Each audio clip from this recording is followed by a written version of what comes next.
இயேசு உயிர் தெழுந்தார் என்கிற நம்பிக்கையோடு இந்த ஆராதனையில் கலந்து கொண்டு கர்த்தருடைய வார்த்தையை கேட்க ஆயத்தமாக இருக்கிறவங்க எல்லாருக்கும் அன்பின் வாழ்த்துக்கள். அல்லேலூயா. ஏசாயா தீர்க்க தரிசன புஸ்தகம் 25ஆம் அதிகாரம் 8ஆம் வசனம். அவர் மரணத்தை ஜெயமாக விழுங்குவார். கர்த்தராகிய தேவன் எல்லா முகங்களிலும் இருந்து கண்ணீரை துடைத்து தமது ஜனத்தின் நிந்தையை பூமியில் இராதபடிக்கு முற்றிலும் நீக்கி விடுவார். கர்த்தரே இதை சொன்னார். அல்லேலூயா. கிறிஸ்மஸ் அப்படிங்கிறது ரொம்ப முக்கியம்தான். அதை குறித்து சுவிசேஷத்தில் நம்ம வாசிக்கிறது உண்மைதான். ஆனால் இயேசுவின் பிறப்பை மத்தேயும் லூக்காவும் மட்டும்தான் எழுதியிருக்காங்க. அல்லேலூயா.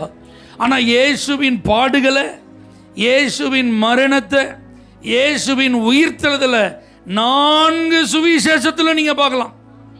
அத்தனை எழுத்தாளர்கள் எழுதியிருக்கிறாங்க. நிருபங்கள் எல்லாம் ஒரு பெரிய மகிமையின் நம்பிக்கையை நமக்கு இந்த உயிர்த்தெழுதலின் மூலமாய் கொடுக்கிறது.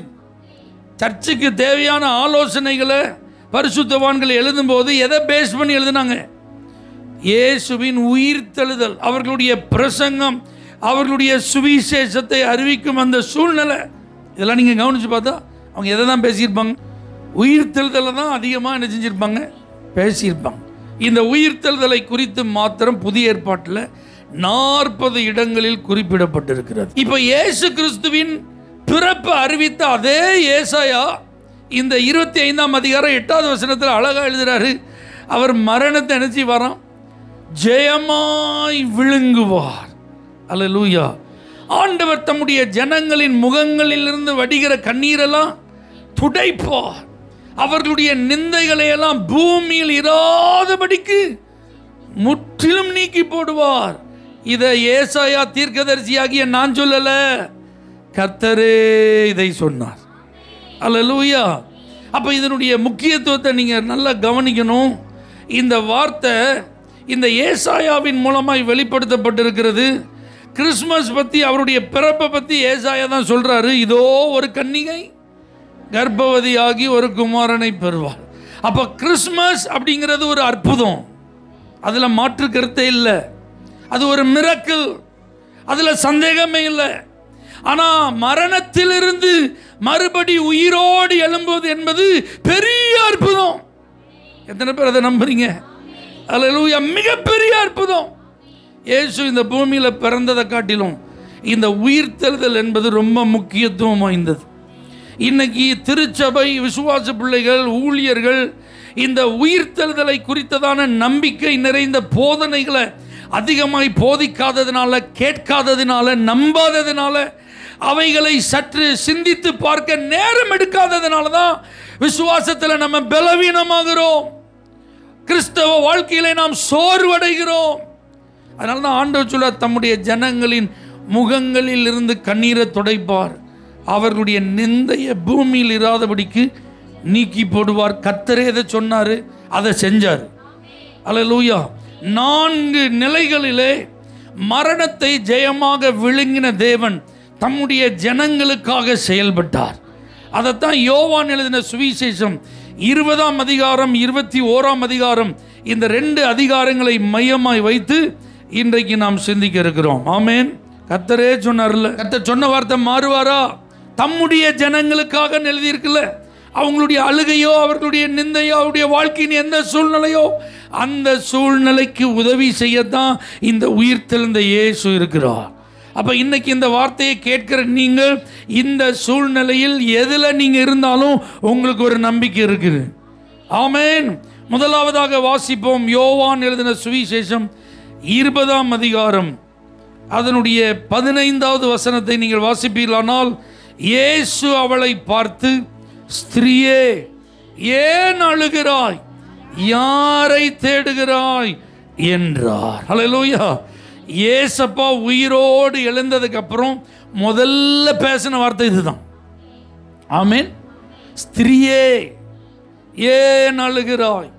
யாரை தேடுகிறாய்? இதான் the very first word spoken by the Lord Jesus Christ after the resurrection. உயிர் தெழுந்ததுக்கு அப்புறம் இயேசு பேசின முதல் வார்த்தை இயேசு யார்கிட்ட பேசுறாரு?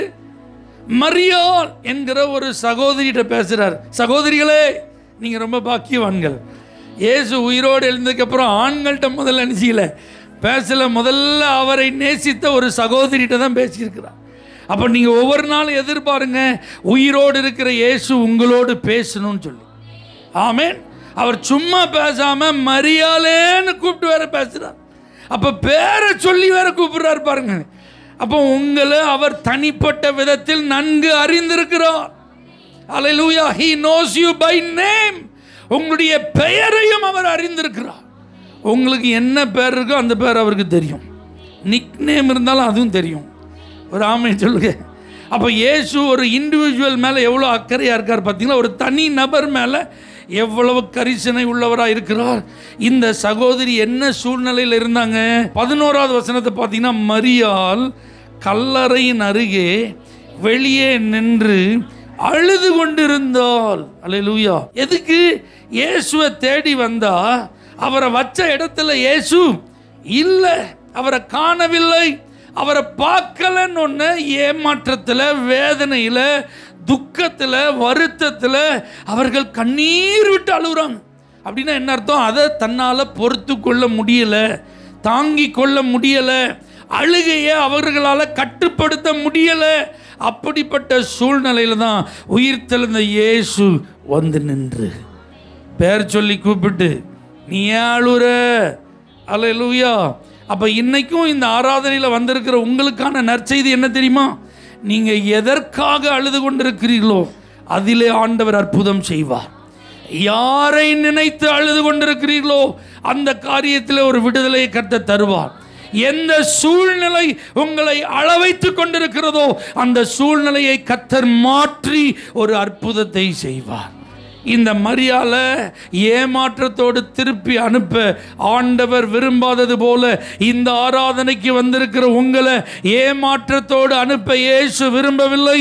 உங்கள் கண்ணீரை துடைக்க விரும்புகிறார். உங்க அழுகைக்கான காரணத்தை அறிந்து அதற்கு பதில் கொடுக்க விரும்புகிறார். உங்க இருதயத்தில் இருக்கிற அந்த துக்கம் நீங்கினால்தான் அந்த அழுகை நிறுத்தப்படுமானால் அந்த துக்கத்தையும் ஆண்டவர் சந்தோஷமாய் மாற்றி உங்க முகங்களில் இருந்து வடிகிற கண்ணீரை அவர் நிச்சயமாக துடைப்பார். எத்தனை பேர் நீங்க அதை நம்புறீங்க? ஹல்லேலூயா. அப்போ நம்பிக்கை இழந்த ஒரு சூழ்நிலை யோசிச்சு பாருங்க. ஏற்கனவே வெளியில் ஒரு பரபரப்பான சூழ்நிலை தான் காணப்படுகிறது. இங்கே ஒரு எதிர்பார்ப்போடு வந்தால் இயேசுவின் சரீரம் வைக்கப்பட்ட அந்த கல்லறை திறந்த நிலையில் இருக்கிறது. இவர்கள் எதிர்பார்த்து வந்த இயேசுவின் சரீரம் உள்ள இல்லை. அதனால் இந்த அழுகை இப்போ எதனால் வருது? நம்பிக்கையை இழந்ததுனால வருது. அல்லேலூயா. எதிர்பார்த்தது இல்லாததுனால வருது. அப்ப இன்னைக்கு இந்த வார்த்தையை கேட்கிற உங்களை பார்த்து ஆண்டவர் சொல்றார், நீங்க எதிர்பார்த்தது இல்லைனாலும் ஆண்டவரால் உங்களுக்கு அற்புதம் செய்ய முடியும். நீங்க நம்பிக்கையை இழப்பதற்கு எது காரணமாக இருந்தாலும் ஆண்டவரால் உங்களுக்கு அற்புதம் செய்ய முடியும். ஏன்னா உங்க கண்ணீரை துடைக்கிறவர் இந்த உயிர் தெழுந்த இயேசு. ஆமென். இழப்பின் நிமித்தம் வடிக்கிற கண்ணீர் அது நிச்சயம் துடைக்கப்படும். நாயின் அப்படிங்கிற அந்த ஊர்ல ஒரு விதவை தாய் கண்ணீரோடு நினைச்சிறாங்க, அழுது அவங்க அப்படியே நடந்து வராங்க. அவங்க மகனை பாடையில் வச்சு என்ன செஞ்சிட்டு இருக்காங்க? தூக்கிட்டு வராங்க. நாயின் அப்படிங்கிற அந்த வார்த்தை அந்த ஊருக்கு என்ன அர்த்தம் தெரியுமா? பியூட்டின்னு அர்த்தம், அழகுன்னு அர்த்தம். அழகு அப்படின்னு சொல்லிட்டு பார்த்தா அங்கே அலங்கோலமாக இருக்கு. ஒரு சவ ஊர்வலம் என்ன செய்யுது? வருகிறது. அழுது புலம்பிக் கொண்டு ஒரு தாய் வருகிறார்கள். பின்னாடி வர்றவங்களாம் ரொம்ப சோகமாக இருக்கிறாங்க. எல்லாரும் கவலை நிறைந்தவர்களாக இருக்கிறாங்க. இந்த தாயாருக்கு இருந்த ஒரே நம்பிக்கை அவங்க மகன்தான். அந்த நம்பிக்கையை அவங்க இழந்து போய் அவங்க ஆற்றுவார் இல்லாமல் தேற்றுவார் இல்லாமல் அழுது கொண்டே நினைச்சாங்க வர்றாங்க. இப்போ அதே ஊருக்கு இயேசுவும் போகிறார். அல்லேலூயா. நீங்கள் லூக்கா எழுதின சுவிசேஷம் 7ஆம் அதிகாரத்தில் இந்த சம்பவத்தை பார்க்கலாம். 13வது வசனத்தில் ஆண்டவர் அதுக்கு முந்தின சில வசனங்களெல்லாம் நீங்கள் பார்த்தீங்கன்னா இதில் இருக்கு. இயேசுநாதரும் தனியாக போல, அவரும் ஒரு பெரிய டீமோடு தான் போகிறார். அப்போ ஊருக்கு உள்ளேருந்து ஒரு ஊர்வலம் வருது, ஊருக்கு வெளியிலேருந்தும் ஒரு ஊர்வலம் வருது. ஊருக்கு உள்ளேருந்து வர்ற ஊர்வலம் மரண ஊர்வலம், ஊருக்கு வெளியேருந்து வர்ற ஊர்வலம் ஜீவனை கொடுக்கும் இயேசுவின் பின்னால் வருகிற ஒரு கூட்டம். ஆமென் சொல்லுங்க பார்க்கலாம். அல்லேலூயா. நீங்க எந்த இடத்திலிருந்து புறப்பட்டு வருகிறவர்களாக இருந்தாலும் உங்களை எதிர்கொண்டு வருகிறவர் உயிரோடு இருக்கிறார். உயிர் தெழுந்தவர் அவர். அவருடைய வல்லமை உங்களுடைய சூழ்நிலை நீங்க வரும்போது அது எப்படி இருந்தாலும் அதை அவரால் என்ன செய்ய முடியும்? மாற்றி அமைக்க முடியும். எத்தனை பேர் இதை நம்புறீங்க? அந்த தாயினுடைய கண்ணீரை ஆண்டவர் துடைத்து அவங்களுக்கு ஆண்டவர் ஒரு பெரிய சந்தோஷத்தை கொடுத்தார். அந்த பாடை ஆண்டவர் தொட்டு மன துருக்கத்தோடு வாலிபனை பார்த்து நீ எழுந்துருன்னாரு. அவன் எந்திரிச்சிட்டான். ஆமேன்னு சொல்லுங்க. ஏன்னா இயேசு யார் தெரியுமா? நானே உயிர் தெழுதலும் ஜீவனுமா இருக்கிறேன் என்று சொன்னவர். அவர் உயிரோடு இருக்கும் போதே மரணத்தின் மேல் தனக்கு அதிகாரம் இருக்கிறது என்பதை வெளிப்படுத்தி காட்டினவர். அதனால உங்க கண்ணீருக்கு என்ன காரணம் இருந்தாலும், அந்த சூழ்நிலை எவ்வளவு கொடூரமானதா இருந்தாலும் அவருடைய வல்லமை அதை நிச்சயமாய் மாற்றும். அன்னால் அழுதாங்கன்னா அவங்களுக்கு இல்லை, அதனால அழுதாங்க. தாவீது அழுதார்னா அவர் எதற்காக அழுதார்? இழந்து போனது நிமித்தம் அவர் அழுதார். இவங்களுக்கெல்லாம் ஆண்டவரால் உதவி செய்ய முடிஞ்சுதா? அன்னாளுக்கு கர்ப்பத்தை திறந்து ஒரு குழந்தையை கொடுக்க முடிஞ்சுதா? தாவீதால அவனால் திரும்ப பெற்றுக்கொள்ள முடியாதபடி எல்லாவற்றையும் இழந்த நிலைமையில் இழந்து போனதில் ஒன்றும் குறைவு விடாமல் அவனுக்கு திருப்பி கொடுக்க தேவனால் முடிந்தது. உண்மையானால் இந்த காலை ஆராதனையில் கர்த்தருடைய வார்த்தை கேட்டுக்கொண்டிருக்கிற தேவ பிள்ளைகளே, இழப்பு நிமித்தம் நீங்கள் கண்ணீர் வடித்தாலும், இல்லாதவைகளின் நிமித்தம் நீங்கள் கண்ணீர் வடித்தாலும், இனி எனக்கு இது கிடைக்க போவது இல்லை என்று நீங்கள் கண்ணீர் வடித்தாலும், இந்த உயிர் தெழுந்த இயேசு அந்த சூழ்நிலையை மாற்றி உங்களுக்கு ஒரு சந்தோஷத்தை கொடுப்பார், உங்களுக்கு ஒரு மனமகிழ்ச்சியை கொடுப்பார். உங்க கண்ணீர் துடைக்கப்படுவதற்கு எல்லா விதத்திலும் அவர் உதவி செய்வார். ஆமென். இரண்டாவதாக யோவான் எழுதின சுவிசேஷம் அதே 20வது அதிகாரம் 19வது வசனத்தை நீங்கள் வாசிப்பீர்களானால், வாரத்தின் முதல் நாளாகிய அன்றைய தினம் சாயங்கால வேளையிலே சீஷர்கள் கூடியிருந்த இடத்தில் யூதர்களுக்கு பயந்ததினால் கதவுகள் பூட்டி இருக்கையில் இயேசு வந்து நடுவே நின்று உங்களுக்கு சமாதானம் என்றார். அல்லேலூயா. விடியற் காலத்தில் கண்ணீர் நிறைந்த சூழ்நிலையில் ஒரு அற்புதத்தை இயேசு செய்தார். இப்ப சாயங்காலம் அதே நாள் இயேசு உயிர் தெழுந்த அந்த முதல் நாள் சாயங்காலம் ஒரு 10 சீஷர்கள் வீடுகளை பூட்டி கொண்டு உட்கார்ந்துருந்தாங்க. சந்தோஷமா இல்லை, தைரியமா இல்லை. எப்படி உட்கார்ந்துருந்தாங்களா? பயந்திருந்தாங்கன்னு பைபிள் சொல்லுது. அல்லேலூயா. யாருக்கு பயந்திருந்தாங்க? யூதர்களுக்கு பயந்ததினால். நல்ல கப்பு சிப்புன்னு கதவு பூட்டிட்டு வெளியில் போனால் நம்மளை ஏதாவது என்ன செஞ்சிருவாங்க, பண்ணிடுவாங்கன்னு பயந்துட்டு இருக்காங்க. ஏன் பயப்படுறாங்க? வெளியில் ஒரு செய்தி இப்போ பரப்பப்பட்டு கொண்டிருக்கிறது.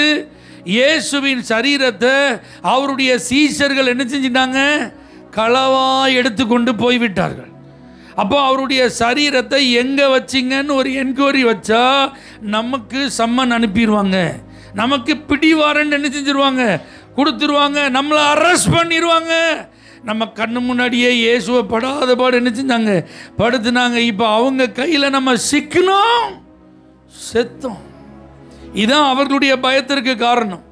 அதனால யூதர்களுக்கு பயந்து எங்கே உட்கார்ந்துருந்தாங்க? பூட்டப்பட்ட அறையில் உட்கார்ந்துருந்தாங்க. ஆனால் இயேசு பூட்டப்பட்ட அறைக்கு உள்ளே வந்து அவர்கள் நடுவே நின்று உங்களுக்கு சமாதானம். அல்லேலூயா. அப்போ இவர்களுடைய பயத்திற்கு என்ன காரணமாக இருந்தாலும் அதை மாற்ற அன்னைக்கு இயேசுவால் முடிஞ்சதில்லை. அப்போ உங்கள் பயத்துக்கு என்ன காரணமாக இருந்தாலும் இயேசுவால் மாற்ற முடியுமா? முடியாதா? ஏன்னா பைபிள் சொல்லுது பயம் வேதனை உள்ளதுன்னு. பயம் என்ன செய்யுமா? உங்களை வேதனைப்படுத்தும். எதையாவது நினச்சி நீங்கள் பயந்துட்டீங்கன்னு வச்சுக்கோங்க, உங்களால் ஹாப்பியாக என்ன செய்ய முடியாது, இருக்க முடியாது. உங்களால் உங்கள் சரௌண்டிங்ஸை என்ஜாய் பண்ண முடியாது. உங்களால் எதை பார்த்தாலும் அதை என்ன செய்ய முடியாது, ஏற்றுக்கொள்ள முடியாது. எப்போ பார்த்தாலும் ஒரு கலக்கம், ஒரு பயம் உங்களுக்குள்ளே என்ன செஞ்சுட்டே இருக்கும், இருந்துகிட்டே இருக்கும். ஆனால் இந்த உயிர் தெழுந்த இயேசு இன்னைக்கு இந்த பயத்திலிருந்து உங்களை விடுதலை ஆக்குவார். ஜீவ காலமெல்லாம் மரண பயத்திலிருந்து நம்மை அவர் விடுவித்திருக்கிறார். அதனால மரணத்தின் மேல் அதிகாரியாய் இந்த உயிர் தெழுந்த ஆண்டவர் இருக்கிறதுனால நமக்குள்ள என்ன கிடையாது, என்ன பயம் கிடையாது, மரண பயம் கிடையாது. இந்த வார்த்தையை கேட்க யாராவது மரண பயத்தோடு இருப்பீர்களானால் உங்க மரண பயத்தை இயேசு இப்பொழுதே உங்களை விட்டு அகற்றுவாராக. ஹல்லேலூயா. மரித்தேன் ஆனாலும் இதோ சதா காலமும் உயிரோடு இருக்கிறேன் என்று சொன்ன ஆண்டவர் மரணத்தை குறித்த பயம் எதனால வந்ததோ அதனுடைய வேரை பிடுங்கி எறிவாராக. ஹல்லேலூயா. எதை நினைச்சு நீங்க பயப்படாதீங்க. தனிமையாக இருக்கிறேன்னு நினச்சி பயப்படுறீங்களோ? நான் என் வீட்டில் தனியாக தான் இருக்கிறேன், இரவெல்லாம் தனியாக தான் நான் தூங்க வேண்டியது இருக்குது, எனக்குன்னு யாரும் இல்லை, ஏதாவது நடந்துருமோ எனக்கு பயமாக இருக்குது, எனக்குன்னு அந்த நடுராத்திரியில் ஏதாவது உடலுக்கு பலவீனம் என்று வந்துவிட்டால் யார் இருக்கிறா? வயதாகி கொண்டே போகிறது, நான் தனிமையில் இருக்கிறேன், ஆகவே இந்த தனிமை உணர்வு எனக்கு ஒரு பயத்தை கொடுக்கிறது அப்படின்னு நீங்கள் நினைக்கிறீங்களா? நான் உன்னை விட்டு விலகுவதும் இல்லை, உன்னை கைவிடுவதும் இல்லை என்று சொன்ன இயேசு உங்க கூட தான் இருக்கிறார். நீங்க தனிமையானவர்கள் அல்ல. அல்லேலூயா. எங்க போனாலும் நான் தனியாக தான் போக வேண்டியது இருக்கு, எதை செஞ்சாலும் நான் தனியாக தான் செய்ய வேண்டியது இருக்கு. என்னுடைய பொறுப்பு அப்படிப்பட்டது, என்னுடைய வேலை அப்படிப்பட்டது. ஆகவே எனக்கு நான் அப்படி தனிமையில் செல்லுவதை குறித்து அதிகமாக கவலைப்படுகிறேன், பயப்படுகிறேன்.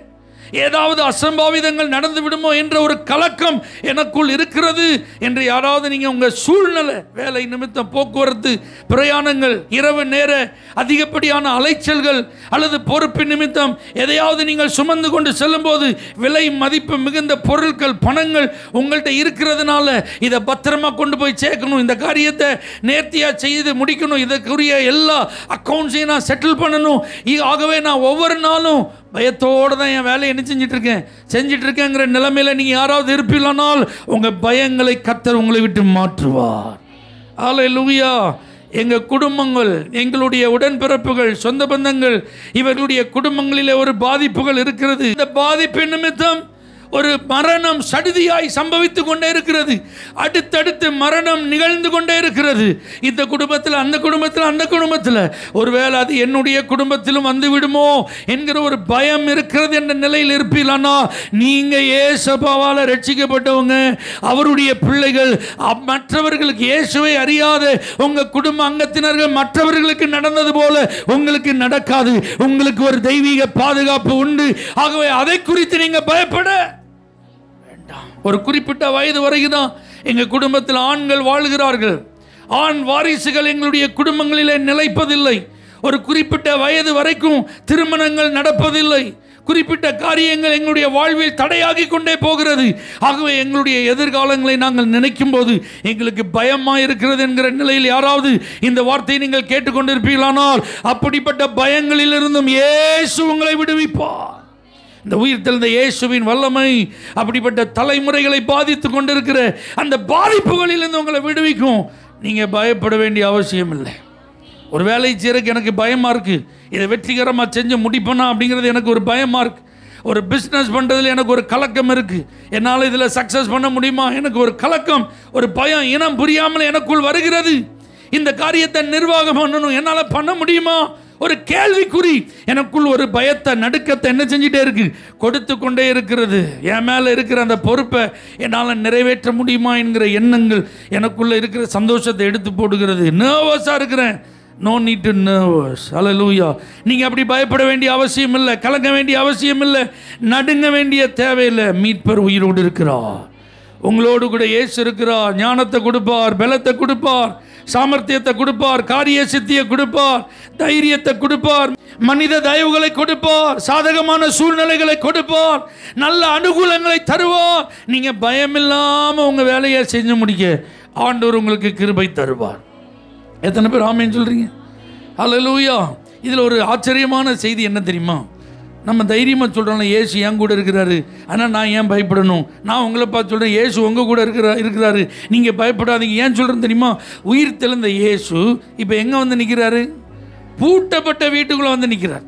இப்போ இதே இயேசு ஒரு 3 நாளைக்கு முன்னாடி சரீரத்தில் இருந்தார், இப்போ மகிமையின் சரீரத்தில் இருக்கிறார். அந்த சரீரத்தில் இருக்கும்போது இயேசு ஒரு நேரத்தில் எத்தனை இடத்துல இருக்க முடியும்? ஒரு இடத்துல தான் இருக்க முடியும். அல்லேலூயா. கலிலேயாவில் கானா ஊரில் கல்யாண வீட்டில் உட்காந்துருந்தாருன்னா அவரால் எங்கே மட்டும்தான் அட்டன் பண்ண முடியும்?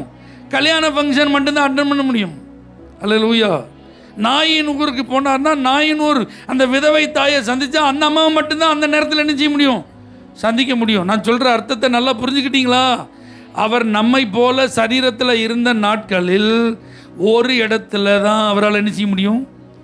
இருக்க முடியும். ஒரு குறிப்பிட்ட நபர்கிட்ட தான் அவர் டீல் பண்ண முடியும். ஆனால் இப்போ மகிமையின் சரீரத்தில் உயிர் தெழுந்த இயேசு எங்கனாலும் இருக்கலாம், எப்போனாலும் வரலாம், எப்படினாலும் வரலாம். அவருக்கு பூட்டப்பட்டிருக்கிறது ஒரு தடை இல்லை, உள்ளூர் வெளியூர் ஒரு தடை இல்லை. ஆமேன். இந்த நாடு அந்த நாடு ஒரு பிரச்சனை இல்லை. தம்முடைய பிள்ளைகள் பயந்தவர்களாக எங்கே இருந்தாலும் அவர்களை சந்திக்க இயேசு அந்த இடத்துல இருப்பார். எத்தனை பேர் அதை நம்புறீங்க? நீங்க பயப்படவே செய்ய திட்டாண்டு கொள்ளுங்கள். நான் உலகத்தை ஜெயித்தேன், பயப்படாமல் கலங்காமல் இருங்க. ஆண்டவர் உங்க வலது கரத்தை பிடிச்சு சொல்றாரு, என் மகளே என் மகனே நீ பயப்படாத, அவன் கூட தான் இருக்கிறேன். வாழ்க்கை துணையை இழந்ததுனால நீங்க பயப்படுறீங்களா? ஃபியூச்சரை நினைச்சு நீங்க பயப்படுறீங்களா? என்னுடைய குடும்பத்திற்கு தலைமைத்துவம் இல்லை, தலைமை தாங்கி நடத்த எனக்கு வாழ்க்கை துணை இல்லை, ஆகவே எனக்கு அது ஒரு பெரிய பாதிப்பு. ஆகவே நான் எதிர்காலங்களை நினைக்கும் போது, என் பிள்ளை வளர்ப்புகளை நினைக்கும் போது, அவர்களுக்கு செய்ய வேண்டிய காரியங்களை நினைக்கும் போது எனக்கு ஒருவித பயம் இருக்கிறது. நினைக்கிறீங்களா? ஆத்தும மனவாளன் உங்களோடு கூட இருக்கிறார். உங்க ஆத்தும நேசர் உங்களோடு கூட இருக்கிறார். என் கணவர் என்னை கைவிட்டு விட்டார், ஆகவே எனக்கு ஒரு எதிர்கால நம்பிக்கை இல்லை. நான் செய்ய வேண்டிய கடமை பெரிது, அதை நிறைவேற்றும் திராணி எனக்கு இல்லை, அதை நிறைவேற்றுகிற சூழ்நிலை எனக்கு இல்லை. No need to worry.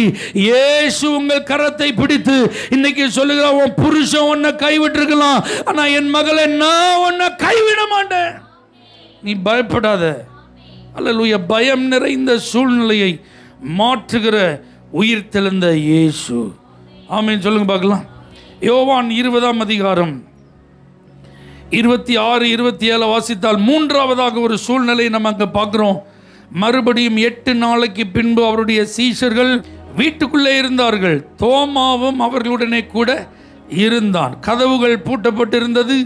அப்பொழுது இயேசு வந்து நடுவே நின்று உங்களுக்கு சமாதானம் என்றார். பின்பு அவர் தோமாவை நோக்கி, நீ உன் விரலை இங்கே நீட்டி என் கைகளை பார், உன் கையை நீட்டி என் விலாவிலே போடு, அவிசுவாசியாய் இராமல் விசுவாசியாய் இரு என்றார். அல்லேலூயா. சந்தேகம் நிறைந்த ஒரு சூழ்நிலையில் உயிர் தெழுந்த இயேசு சந்தேகத்தை தீர்த்து வைக்கிறாருங்க. ஆமென் சொல்லுங்க. இதற்கு முன்பு ஒரு வாரத்துக்கு முன்னாடி பூட்டப்பட்ட வீட்டுக்குள்ள சீஷர்கள் மொத்தம் எத்தனை பேர் இருந்திருக்கணும்? யூதாசு செத்து போயிட்டாங்க. மீதி எத்தனை பேர் இருந்திருக்கணும்? 11 பேர் இருந்திருக்கணும். ஆனால் எத்தனை பேர் தான் இருந்தாங்க?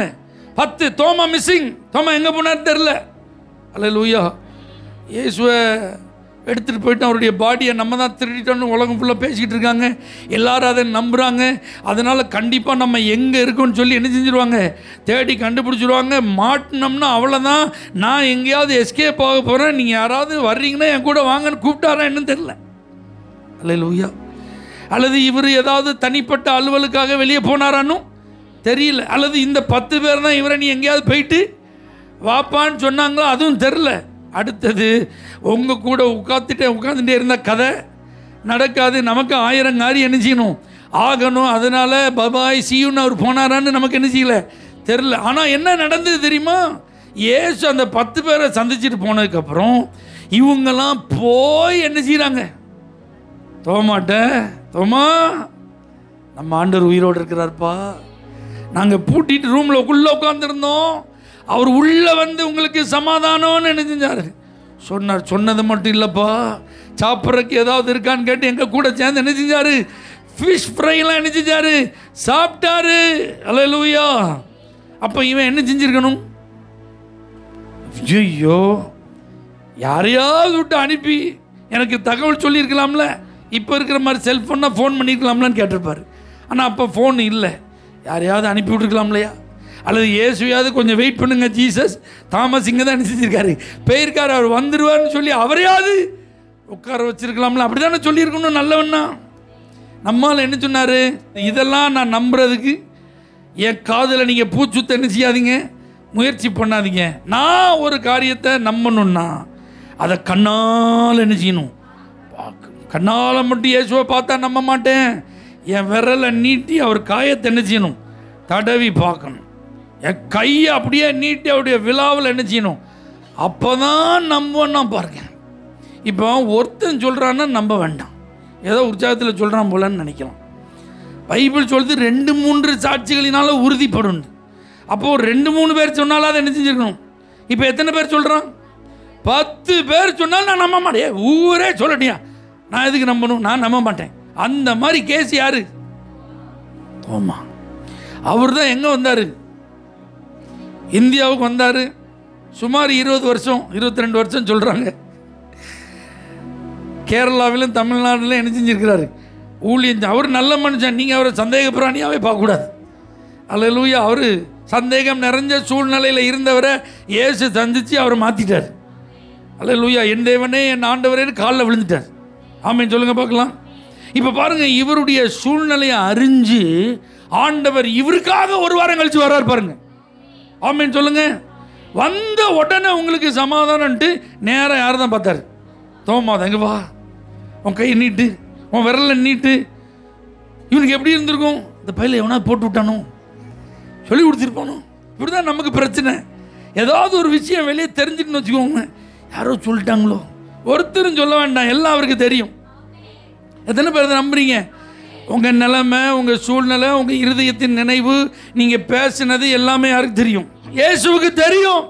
அந்த சந்தேகம் நிறைஞ்ச சூழ்நிலையில் தான் உங்களுக்கு ஆண்டவர் உதவி செய்ய விரும்புகிறோம். அல்லேலூயா. பாருங்க, நம்ம வசனத்தை நம்புகிறோம், வாக்குத்தத்தத்தை நம்புகிறோம், தீர்க்க தரிசனங்களை நம்புகிறோம். ஆண்டவருடைய வார்த்தையை பிரசங்கமாக கேட்கும் போதெல்லாம் என்ன செய்கிறோம்?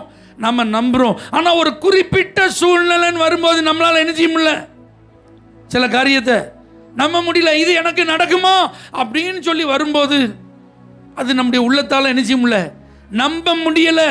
ஆனால் ஆண்டவருக்கு தெரியும் நீங்கள் ஏன் நம்ப முடியாத சூழ்நிலையில் இருக்கீங்க அப்படிங்கிறத கர்த்தர் அறிந்து அதில் என்னால் இதை மகனே உனக்காக செய்ய முடியும் என்று உங்கள் சந்தேகங்களை அகற்ற இந்த உயிர்த்தெழுந்த இயேசு விரும்புகிறார். அல்லேலூயா. இந்த சங்கீதத்தில் 78ஆம் சங்கீதத்தை நீங்கள் வாசித்து பார்த்தா அதில் 19வது 20வது வசனத்திலலாம் இந்த இஸ்ரவேல் ஜனங்கள் எப்படி ஆண்டவரால் இதை செய்ய முடியுமா, அதை செய்ய முடியுமா அப்படின்னு சொல்லி ஆண்டவரை கேள்வி கேட்குற மாதிரியே அதில் இருக்கும் பாருங்க. 78:19 பாருங்க. அவர்கள் தேவனுக்கு விரோதமாய் பேசி வனாந்தரத்தில் போஜன பந்தி ஆயத்தப்படுத்த குடும்போ, கண்மலையை அடித்தா தண்ணி புறப்பட்டு நதியா வந்து அவ அப்பத்தை கொடுக்க குடும்போ. அல்லேலூயா. தம்முடைய ஜனத்திற்கு மாம்சத்தை ஆயத்தப்படுத்துவாரோ. குடும்பம். ஆண்டவரால் முடியுமா? ஆண்டவரால் முடியுமா? ஆண்டவரால் இதெல்லாம் செய்ய முடியுமா? தேவ பிள்ளைகளை, இந்த உயிர் தெழுந்த ஆராதனையில் பங்கெடுத்த நீங்கள் இதை எனக்கு ஆண்டவரால் செய்ய முடியுமா என்கிற கேள்வியோடு நீங்கள் வந்திருப்பீர்களானால் இன்னைக்கு உங்களுக்கு ஆண்டவர் சொல்கிற பதில், என்னால் செய்ய முடியும். ஆண்டவர் உங்களுக்கு அதான் பதில் சொல்கிறார். போஜன பந்தி ஆயத்தப்படுத்த கூடுமா? 5000 புருஷர்களுக்கு சாப்பாடு கொடுத்து மீதம் எடுக்க செய்ய என்னால் முடியும். தண்ணியை கொடுக்க முடியுமா? தாகம் தீர தண்ணியை கொடுக்க முடியும். மாம்சத்தை கொடுக்க முடியுமா? ஒரு நாள் கிடையாது, 1 மாதம் என்னால் கொடுக்க முடியும். இதெல்லாம் ஆண்டவர் என்னால் முடியும்னு என்ன செஞ்சுருக்கிறார், காண்பித்து கொடுத்துருக்குறார். அப்போ உங்கள் வீட்டில் திருந்தாத உங்கள் கணவரை திருத்த முடியுமா? திருத்த முடியும். ரட்சிக்கப்படாத உங்கள் பிள்ளையை ரட்சிக்கப்பட வைக்க முடியுமா? தீர்க்கப்படாத வியாதியிலிருந்து உங்களுக்கு சுகத்தை கொடுக்க முடியுமா? கண்டிப்பாக முடியும். உங்கள் கடன் பிரச்சனையை அவரால் தீர்க்க முடியுமா?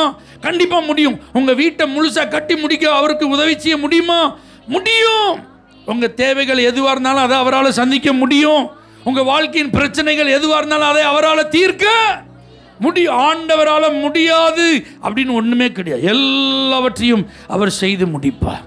யோபுவினுடைய வாழ்க்கையை பாருங்கள். அவன் இழந்து போனான், சுகத்தை, சொத்தை, பிள்ளைகளை எல்லாம் போச்சு. ஆனால் அவன் சொல்கிறான், தேவரே நீர் சகலத்தையும் செய்ய வல்லவர், நீர் செய்ய நினைச்சது. அப்போ அவனுடைய முன்னிலைமை காட்டில் அவனுடைய பின்னிலைமை எப்படி மாறிச்சு? ஆசீர்வாதமாக மாறிச்சில்ல? அதை ஆண்டவரால் செய்ய முடியுமா? முடிஞ்சுதா? அப்போ அவனுக்கு செஞ்ச ஆண்டவர் உங்களுக்கு செய்வாரா? கண்டிப்பாக உங்களுக்கு செய்வார். எந்த சூழ்நிலை இன்றைக்கு உங்களுக்கு முன்பாக முடியாது என்கிற ஒரு தோற்றத்தை காண்பித்தது நிமித்தம் ஒரு விதமான சந்தேகம் உங்கள் உள்ளத்தில் எழும்பி இருக்குமானால் அந்த சந்தேகமான சூழ்நிலையில் அற்புதத்தை செய்து உங்களை ஆண்டவர் ஆசீர்வதிப்பார். யோவான் 21ஆம் அதிகாரம் அதனுடைய 3வது வசனத்திலிருந்து 5வது வசனம் வரைக்கும் நீங்கள் வாசித்து பார்த்தீங்கன்னா அதில் எழுதப்பட்டிருக்கு. பேதுரு இருக்கார் பார்த்தீங்களா? அவர் கூட தன்னுடைய நண்பர்களை, சகாக்களை, சீசர்களை, நான் மீன் பிடிக்க போகிறேன், யாரெல்லாம் வரான்னா கூட ஒரு 6 பேர் வந்தால் கூட்டி போயிட்டான். அல்லேலூயா. இவங்க எல்லாம் போய் ராத்திரியில் மீன் பிடிக்கிறாங்க. பைபிள் சொல்லுது 3வது வசனத்தின் கடைசியில், அந்த ராத்திரியிலே அவர்கள் ஒன்றும் பிடிக்கல, ஒன்றுமே பிடிக்கல. ஏசு அவங்கள்ட்ட கேட்குறாரு, கரையில் வந்து நின்றுட்டு, பிள்ளைகளே புசிக்கிறதற்கு ஏதாகிலும் உங்களிடத்தில் உண்டோ என்றார். அதற்கு அவர்கள் ஒன்றும் இல்லை என்றார். தோல்வியான சூழ்நிலை. இதில் உயிர் தெழுந்த இயேசு அவங்களுக்கு ஒரு அற்புதம் செய்கிறார். ஆமென் சொல்லுங்க பார்க்கலாம். நீங்கள் நல்லா கவனிங்க, இங்கே அத்தனை பேரும் மீன் பிடிக்கிறதுல வல்லவர்கள். பேதுரு மீன் பிடிக்கிறதுல எக்ஸ்பர்ட். இவர் ஏற்கனவே ஒரு தடவை தோற்று போனவர். ஆமீன்.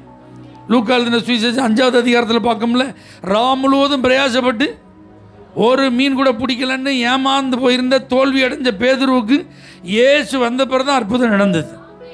ஆனால் இப்போ பாருங்க, அவன் திடீர்னு இயேசுவை நம்பிலாம் நம்ம வாழ முடியாது, நமக்கு பிள்ளை குட்டியெல்லாம் நினைச்சிது இருக்குது, நமக்கு தேவைகள் அதிகம் இருக்குது, அதனால் இந்த ஊழியெல்லாம் நினைச்சிக்க முடியாது, செய்ய முடியாது, பேசாமல் நம்ம விட்டு வந்த வேலையை பார்த்துட்டு போயிடுவோம், தொழிலை பார்த்துட்டு போயிடுவோம், பொழப்பை பார்ப்போம், இன்னும் ஏசுன்னா நம்ம கதை நினைச்சியாது, நடக்காதுன்னு அவங்க நினச்சிட்டு இருந்தாங்க. ஆனால் என்ன நடந்தது? இயேசு இல்லாமல் அவங்க போனதுனால ஜெயிக்க முடிஞ்சுதா? தோல்வி அடைந்தார்கள். ஆனால் அந்த தோல்வி ஆண்டவர் உனக்கு வேணும், இதுவும் வேணும், இன்னமும் வேண்டும், இன்னும் 4 நாள் பிடிச்சாலும் உனக்கு நிச்சயாது, மீன் கிடைக்காது. அப்படியே சொன்னார் ஆண்டவர். வலையை அந்த பக்கம் போட்டுப்பான்னு 153 பெரிய மீன்களை கர்த்தர் கொடுத்தார். அந்த தோல்வியான சூழ்நிலை ஆண்டவர் என்ன செய்கிறாரு? மாற்றுகிறார். அல்லேலூயா. நல்லா புரிஞ்சுக்கோங்க, வாழ்க்கையில் நாம் எல்லாருமே பெர்ஃபெக்ட் கிடையாது. உண்மையா? எல்லாருமே 100% பெர்ஃபெக்டா? பேதுரு ஏற்கனவே பாருங்கள் மறுதளிச்சவர், அப்படிதானா? சத்தியம் பண்ணிட்டு ஓடி போனவர். உயிர் தெழுந்த இயேசு உங்கள் சகோதரர்கள்ட்ட போய் சொல்லுங்கன்னு தூதர்கள்ட்ட சொல்லி விட்டார், பார்த்தீங்களா? அதுக்கப்புறம் பைபிளை நீங்கள் வாசித்து பார்த்தா பேதுருட்டையும் போய் சொல்லுங்கன்னு எழுதியிருக்கு. அப்போ தனியாக பேதுருவையும் போய் நினச்சிங்க அப்படின்னா அவன் ரொம்ப நொந்து போயிருப்பான், ரொம்ப வெக்கப்படுவான். இந்த இயேசுவை நம்ம எப்படி பார்க்குறது தயங்குவான். அவன்கிட்ட போய் சொல்லுங்கள், அவனை தனியாக நான் மீட் பண்ணுறேன்னு சொல்லுங்கள். தனியாக மீட் பண்ணியிருக்கார், பூட்டப்பட்ட ரூமில் வந்து மீட் பண்ணியிருக்கிறார், தோமாவை சந்திக்கும் போது மீட் பண்ணியிருக்கிறார். அல்லேலூயா. இவ்வளோ தூரமும் நடந்ததுக்கப்புறம் நான் எங்கே போகிறேன்னு போயிட்டான். அப்போ எப்படி அட்டர் ஃபெயிலியர் பார்த்தீங்களா? இவனையும் ஆண்டவர் விடலை பாருங்க. உனக்கு நான் மறுபடியும் வாய்ப்பை தரேன், நீ வா. உனக்கு மறுபடியும் ஒரு எதிர்காலம் இருக்குது, நீ வா. மறுபடியும் உன்னை நான் நிலைநிறுத்துவேன், நீ வா. உன் பின்மாற்றத்தை நான் பொருட்படுத்த மாட்டேன், நீ வா.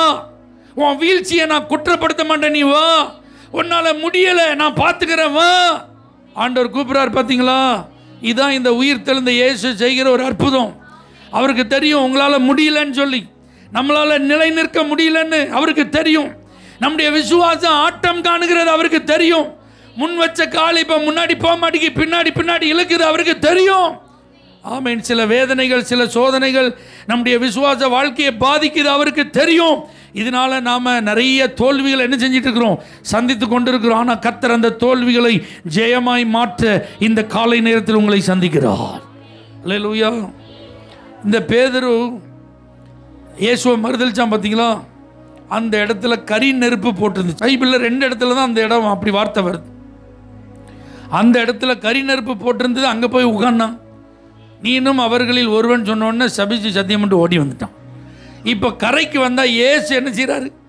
கரி நெருப்பை போட்டு மீனை பொறிச்சு அப்பத்தோடு ரெடியாக இருக்கிறார். அல்லேலூயா. ஒரு மனுஷனை கவர் பண்ணுறதுக்காக இயேசு என்னெல்லாம் செய்கிறார் பாருங்க. சமையல்லாம் பண்ணியிருக்கிறாரு. ஒரு ஆமேன் சொல்லுங்கள். அல்லேலூயா. உங்களுக்காக இங்கே நல்ல சாப்பாடெலாம் ஆயத்தமாக இருக்குது. எதுக்கு? உங்களை எப்படியாவது ஆண்டவருக்குள்ளே நிலை நிறுத்தணும். நீங்கள் வரணும் மறுபடி. நீங்கள் ஆண்டவருக்கு தேவை. உங்களை ஆண்டவர் அதிகம் நேசிக்கிறார். உங்களை வச்சு ஆண்டவர் நிறைய காரியத்தை செய்ய விரும்புகிறார். அதனால் நீங்கள் தனியாக ஒதுங்கி போயிடக்கூடாது, நீங்கள் விலகி போயிடக்கூடாது, நீங்கள் ஆண்டவர்கிட்ட வர யோசிக்கக்கூடாது. அதனால் நீங்கள் கேட்காமலே உங்களுக்கு தேவையானதை கொடுக்குறவர் அவர். அதனால தான் ஆண்டவர்கிட்ட நீங்கள் வரும்போதெல்லாம் நீங்கள் கேட்காமலே அவர் நிறைய நினைச்சார், செஞ்சிட்டே இருக்கிறார். அப்போ இந்த உயிர் தெழுந்த காலை ஆராதனையில் உங்கள் வாழ்க்கையில் நீங்கள் எங்கே தோற்று போயிருந்தாலும் உங்களை ஜெயிக்க வைக்க இந்த இயேசுவால் முடியும். வேலையில் தோற்று போயிட்டீங்களா?